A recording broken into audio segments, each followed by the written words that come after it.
कहानी की शुरुआत में हम हमारी मेन लीड को देखते हैं जिसका नाम यांग यांग है और वो एक टीवी होस्ट है जिसका नाम स्पीक प्रॉपर्ली है, जिसमें अगर कोई फैमिली में कोई प्रॉब्लम है या फैमिली मेम्बर में कोई मिसअंडरस्टैंडिंग है तो वो उन्हें अपनी शो पर बुलाकर उनकी मिसअंडरस्टैंडिंग को क्लियर करती है। और दूसरी तरह हम जावली को देखते हैं जो भी एक टीवी स्टेशन का होस्ट है और उसकी शो का नाम लव मैजिक है और उन दोनों का डायरेक्टर जिलिंग है। और हमें यहाँ पर पता चलती है कि यांग यांग को बचपन से उसकी दादी और आंटी ने पाला था, क्योंकि उसकी मम्मी ने बचपन से यांग यांग और उसकी डैड को छोड़कर चली गई थी और उन्होंने दोबारा शादी कर लिया था जहाँ पर कि उनका एक बेटा भी है। और यांग यांग के फादर ने अपने आखिरी टाइम पर उनके पास जो इकलौता घर था वो यांग यांग की मदर यानी कि मिसेज जिंग के नाम पर कर दिया था। और 30 साल के बाद मिसेज जिंग को उस घर की दोबारा से जरूरत पड़ गई, इसलिए उन्होंने एक लॉयर को एक लीगल लेटर देकर यांग यांग की दादी और आंटी के पास भेज देती है, क्योंकि वो दोनों उसी घर पर रह रही हैं। और जो लॉयर लेटर लेकर गया था उसका नाम लॉयर लियाओ यांग है जो कि इस ड्रामा का फीमेल लीड है। और जैसे ही दादी को पता चलती है कि ये घर उसकी बेटे ने उसकी बहू को दे दिया था तो उसे तो ये बात बिल्कुल भी यकीन ही नहीं होता और उनकी तबीयत खराब होने लगती है। तो आंटी लॉयर लिया को यहाँ से निकालने लगती है, तो भी वहाँ पर युवांग आ जाती है। और जैसे ही लॉयर लिया को पता चलती है कि युवांग मिसेस यांग का बेटा है तो वो यांग यांग से बहुत ही अच्छी तरह से बात करती है और उन्हें बताती है कि ये घर मिसेस यांग यांग के नाम पर है और ये घर वो दोबारा से लेना चाहते हैं। लेकिन आगे से यांग यांग उसकी लेटर को फाड़ देती है और उसे बताती है कि उन्होंने हमें 30 साल पहले छोड़ चुके हैं,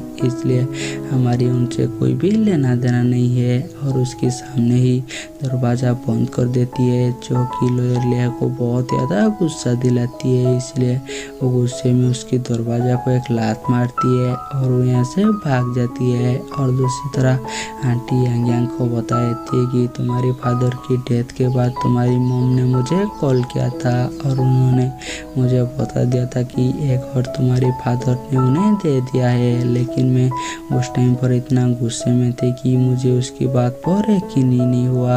और हमें यहाँ पर पता चलती है कि दादी को उनकी बहू बिल्कुल भी पसंद नहीं थी और उन दोनों में हमेशा से लड़ाई होती है। और वो यांग यांग को हमेशा से ये बोलती है कि तुम्हारी मॉम ने तुम्हें छोड़ दिया है, इसलिए तुम कभी भी उसके पास मत जाना। और दूसरी तरह और एक कैरेक्टर को दिखाई जाती है जिसका नाम यांग जी है जो कि एक रियल एस्टेट कंपनी का ओनर है और उसके साथ साथ उसके पास बहुत सारे रेस्टोरेंट और बहुत सारे नाइट क्लब भी है। और वो रिसेंटली एक कैंगू विलेज को आकार करने वाले हैं जहाँ पर कि वो सीनियर सिटीजन के लिए घर बनाने वाले हैं जो कि रिटायर्ड होने के बाद वहाँ पर रह सकते हैं, लेकिन उन्हें उस प्रोजेक्ट पर बहुत सारी मुश्किल भी आ रही होती है। और दूसरी तरह लियाओ जैसे ही अपने ऑफिस पर पहुँचती है तो उसकी सीनियर से उसे डांट पड़ने लगती है कि क्या तुम एक डिलीवरी बॉय बन गए हो जो कि लेटर डिलीवर करने के लिए गए थे। तो आगे से लॉयर लिया बताई थी कि मैं आपके काम ऑलरेडी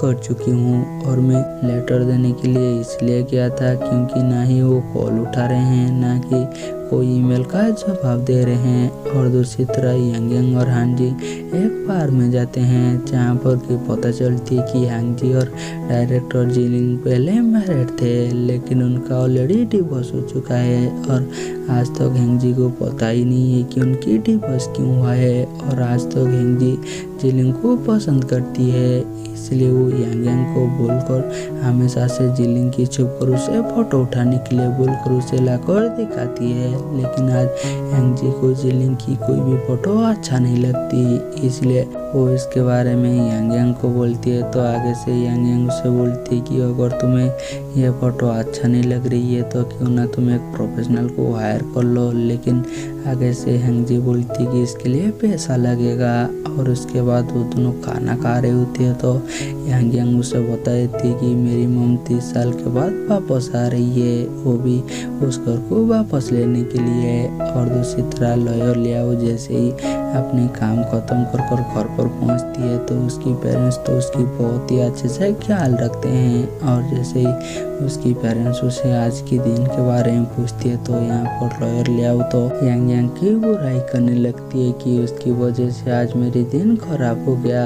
और दूसरी तरह यांग यांग भी अपने घर वापस आ गया होती है और वो अपनी मॉम के बारे में ही सोच रही होती है। और अगले सुबह वो अपने ऑफिस में होती है तो उसके पास ये लिंग आती है और उसे बताती है कि तुम्हारी शो का आहिस्ता आहिस्ता रेटिंग नीचे गिर रही है। अगर ऐसी हुआ तो तुम्हारी शो को बंद कर दिया जाएगा, इसलिए तुम्हें तुम्हारे काम के ऊपर और भी ज़्यादा फोकस होना चाहिए। और उसे बताती है कि तुम्हारी बहन पिंगाई की लू शो के साथ काम करना चाहती है ना, मैंने उसकी ऑफिस पर उसे काम दिला दिया है। जो सुनकर यांग यांग तो बहुत खुश हो जाती है और वो जिलिंग को थैंक्स भी बोलती है। और उसके बाद वो अपनी बहन जिंग जिंग को कॉल करती है और उसे बताती है कि लूसो बहुत ज़्यादा सन की है, इसलिए तुम उसे संभाल कर रहना।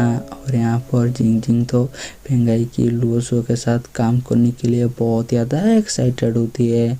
और यहीं पर हमारी एपिसोड ख़त्म हो जाती है और हम मिलेंगे जल्दी नेक्स्ट एपिसोड में।